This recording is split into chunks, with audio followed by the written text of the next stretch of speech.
اللهم صل على محمد وآل محمد وعجل فرجهم.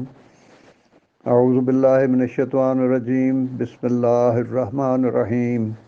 مداح اہل بیت کا واقعہ جو کہ کوکب دری سے لیا گیا ہے کہ فتوحات قدس میں منقول ہے کہ خلفائے بنی عباس کے زمانے میں ایک مداح اہل بیت علیہم السلام جو بلخ کا باشندہ تھا اور مصر میں رہتا تھا اور برابر اہل بیت علیہم السلام کی مدح کرتا رہتا تھا اور صبح و شام اہل بیت علیہم السلام کی صفت و ثنا میں مشغول رہتا تھا. ایک روز مسجد میں جہاں خرد و کلاں اور ادنا و اعلیٰ کا مجمع تھا اور سب عبادت خدا میں مشغول تھے، اس نے شاہ ولایت و نور ہدایت اسد اللہ الغالب علی ابن ابی طالب علیہ السلام کی مدح پڑھنی شروع کی اور منقبت کے فیض سے دوستان علی علیہ السلام کے آئینہ سے رنگ ملامت صاف کیا اور شاہ ولایت پناہ علیہ السلام کے عشق میں ایک من روٹی اور حلوہ طلب کیا. ایک خارجی اس مجمع سے اٹھا اور اس مداح کا ہاتھ پکڑ کر کہا، میرے گھر چل تاکہ تجھ پر لطف و احسان کا دروازہ کھول کر تیری حاجت کو پورا کروں. پس اپنے گھر جا کر غلام سے کہا، گھر کا دروازہ بند کر لے اور جو کچھ میں کہوں اس کو بجا لا تاکہ اس کے صلے میں تجھے آزاد کر دوں اور اشرفیوں کی تھیلی بھی انعام میں دوں. بعد ازاں حکم دیا کہ اس رافضی کے ہاتھ اور پاؤں بھیڑ بکری کی طرح باندھ لے اور اس کی دونوں آنکھیں باہر نکال دے اور ہاتھ پاؤں اور زبان کاٹ کر مجھے خوش اور مسرور کر. غلام نے ویسا ہی عمل کیا. جب رات ہو گئی تو اس ملعون نے کہا کہ قبرستان میں جا اور اس مداح اہل بیت علیہم السلام کو وہاں ڈالا تاکہ وہاں نہایت ذلت و خواری سے جان دے دے. غلام اس کے کہنے کے بموجب اسے قبرستان میں لے گیا اور وہاں پھینک آیا. اس وقت خضر علیہ السلام امیر المومنین علیہ السلام کی زیارت کو روضہ مبارک میں آئے ہوئے تھے اور قبر مطہر کے گرد طواف کر رہے تھے کہ یکا یک قبر مبارک سے آواز سنائی دی کہ اے بھائی، مصر کی طرف جاؤ اور اس مداح کی خبر لو جو قبرستان میں بیائے حال پڑا ہوا ہے. بعد ازاں تلقین کے دروازے حضرت خضر پر کھولے اور مداح کے ہر عضو بریدہ کے لیے ایک ایک اسم اعظم تعلیم فرمایا اور فرمایا، ان اسماء کی برکت سے اس کے اعضاء کو صحیح سالم کر دو اور اس سے کہو کہ علی ابن ابی طالب فرماتے ہیں کہ اسی مسجد میں جا کر اسی طرح ہماری مدح پڑھو اور پہلے کی طرح سوال کر کے نان اور حلوہ طلب کرو کہ ایک شخص تمہیں اسی گھر میں لے جا کر دسترخوان بچھائے گا اور تمہارے لیے نان اور حلوہ لائے گا. جب تو گھر میں بیٹھے گا تو ایک عجیب بات معائنہ کرے گا.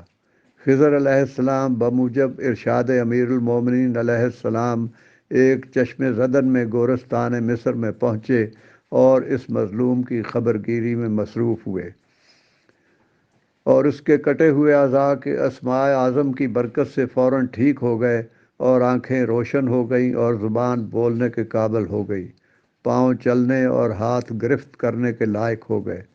جب بالکل تندرست ہو گیا تو امیر المومنین علیہ السلام کا پیغام اس کو پہنچایا. مداح جناب امیر علیہ السلام کی فرمائش کے موافق اسی مسجد کی طرف روانہ ہوا اور حضرت کی مدح پڑھنے لگا اور پہلے کی طرح نان اور حلوہ طلب کیا. ایک جوان نے اٹھ کر کہا، میں تیری حاجت پوری کروں گا. یہ کہہ کر اس کو اپنے گھر لے گیا. جب مداح نے دیکھا کہ یہ تو وہی گھر ہے جہاں خارجی نے اس کے اعضاء قطع کیے تھے، دل میں ڈرا. پھر دل میں کہا کہ چونکہ شاہ ولایت پناہ علیہ السلام کا حکم ہے اس لیے خلاف ورزی مناسب نہیں. القصہ، اس جوان نے دسترخوان بچھایا اور نان حلوہ حاضر کیا. یہ حال دیکھا تو متعجب ہو کر بولا کہ کل اسی جگہ ایک ظالم نے میرے اعضاء کاٹ کر مجھ کو مرنے کے قریب کر دیا تھا اور تو آج مجھ پر مہربانی کر رہا ہے اور اس طرح شفقت اور رحمت سے پیش آ رہا ہے. میں اس بارے میں حیران اور سرگرداں ہوں. برائے مہربانی اس راز کو مجھ پر واضح کر تاکہ میرے دل کو اطمینان حاصل ہو. جوان نے کہا کہ جس ظالم نے کل تم پر ظلم کیا وہ میرا باپ تھا، اور وہ ظلم و جفا جو تم پر روا رکھا گیا مجھے بہت برا معلوم ہوا اور سخت ناگوار گزرا، اور اس سے میں نہایت مغمون ہو گیا۔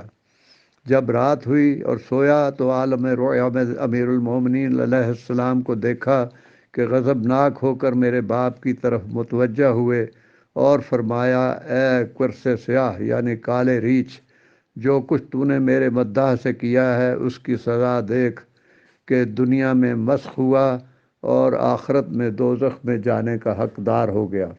اس خواب کی دہشت سے میری آنکھ کھل گئی، کیا دیکھتا ہوں کہ میرا باپ سیاہ ریچھ کی صورت میں تبدیل ہو گیا۔